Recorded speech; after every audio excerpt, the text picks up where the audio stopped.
Mga kababayan, Assalamualaikum.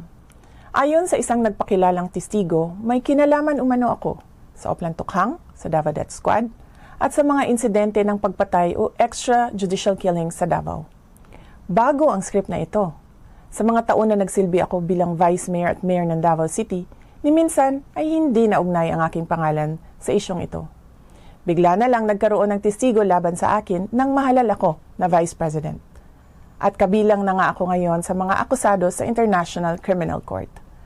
Maliban sa tiyempo, malinaw na sadyang pinilit lang na maidugtong ang pangalan ko sa isyong ito para ako maging akusado sa ICC.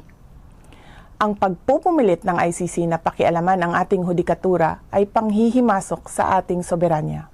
Paglapasangan ito sa dignidad ng mga Pilipino at sa karangalan ng Pilipinas. Wala na itong debate. Sa testigo at mga tao na nakapalikod sa kanya, mag-file kayo ng kasong murder laban sa akin dito sa Pilipinas.